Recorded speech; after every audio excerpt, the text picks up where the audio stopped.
Existem duas versões, né? A versão oficial, a versão de marketing, de propaganda do movimento, porque todo movimento político, o movimento feminista é mais um movimento político, tem a sua versão da sua origem, né? A sua justificativa de existir.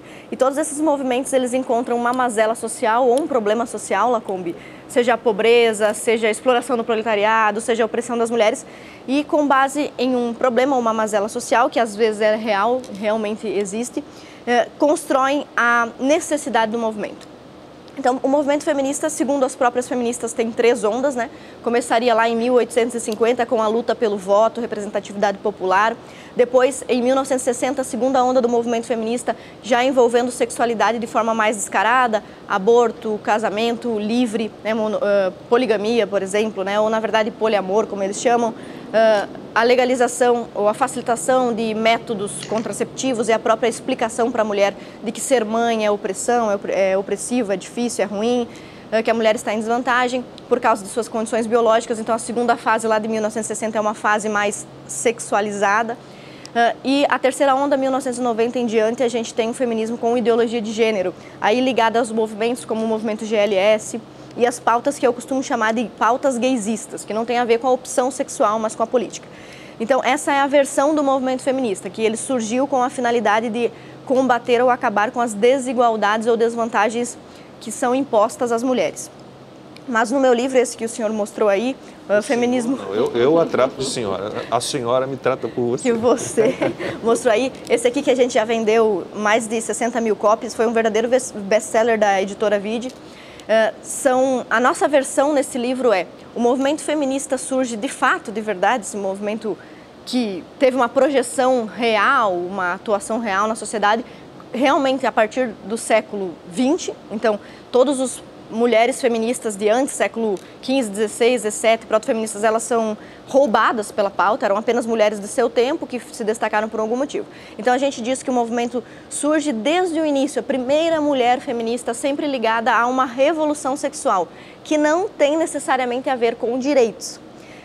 Pode estar relacionada a direitos ou não. Então, nossa tese, minha tese no livro é: todo movimento feminista, seja ele manifestado por uma primeira precursora em 1850, como Elizabeth Stanton, ou um movimento de segunda onda como Simone de Beauvoir, todo ele é baseado em promover uma reforma sexual, uma revolução sexual, uma revolução íntima no espaço privado, além do público.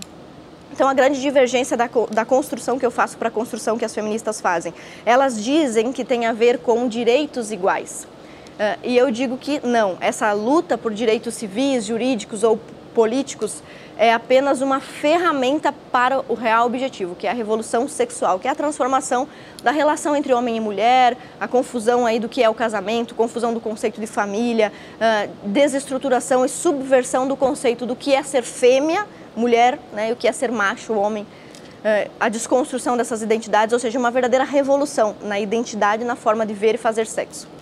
Amanda. Deputada, eu vejo de uma forma diferente. Tudo que eu já li, aprendi e vivi sobre pautas feministas tem a ver com essas ondas que a senhora descreve, mas principalmente essa primeira onda no século XIX, que surge ali em meio à Revolução Industrial na Inglaterra, de maneira a conquistar uma série de direitos e de cidadania que não eram garantidos às mulheres daquela época. Por exemplo, o direito a voto, a educação, a trabalho, as mesmas condições de trabalho como os homens.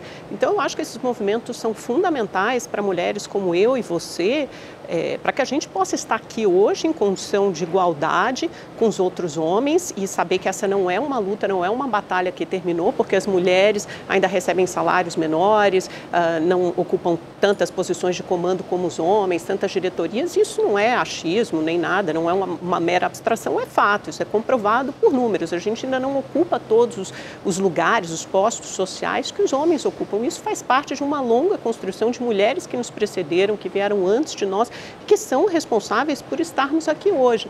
Então, assim, onde é que eu acho que é muito reducionista e superficial, e eu acho que até distorce ligar essa pauta só a uma pauta sexual, que também é importante, faz parte de uma segunda onda dos movimentos dos direitos sexuais e reprodutivos das mulheres, o direito a métodos contraceptivos, por exemplo, a mulher não precisa ficar grávida sempre que transar, não precisa depender só de uma tabelinha. Você não acha que essas conquistas são fundamentais para que nós, mulheres, estejamos aqui hoje nessa posição? A senhora, por exemplo, não só pode votar, como foi eleita, né? Sim, exatamente. Isso tudo que você mencionou pra gente, voto, salário, essas são realmente as bandeiras que o movimento feminista costuma usar. Em todo lugar a gente vai ouvir isso, né? Na Assembleia Legislativa nós somos em 6 deputadas no momento, deputadas estaduais, e o tempo todo se ouve Quantas isso. Quantas são? 6. 6, mais de um universo de quantos? No total são 40 deputados e desses 46 são mulheres. Ou seja, pouco mais de 10%. As mulheres continuam em minoria na política, também nesse espaço, no ambiente político, né? É uma conquista que nós precisamos ainda lutar muito, né? Não, não, na verdade, assim, as mulheres são minoria, né, Lacombe? Também entre eletricistas, pescadores. Aliás, a profissão mais perigosa do mundo, segundo a ONU, num relato de 2011, numa pesquisa, é a de pesca em alto mar. É a profissão que mais mata. Bombeiros, todas as profissões difíceis ou humilhantes, eu não acho toda profissão indigna, mas aquelas que impingem maior sofrimento, maior afastamento de casa, maior risco de morte, as mulheres também são minoria. E por que eu falo sobre o movimento feminista nesses termos? Isso que a Amanda nos colocou aí. Realmente, olha, as mulheres estão em minoria dentro do parlamento. Sim, embora haja uma total igualdade de oportunidade. Depois até você pode discordar de mim, mas mesmo o sistema de cotas, a gente sabe que as mulheres são, segundo a última pesquisa, 52% dos eleitores. Ninguém está impedindo as mulheres de votarem em outras mulheres. É porque elas têm dificuldades, elas têm barreiras para entrar na política. Por exemplo.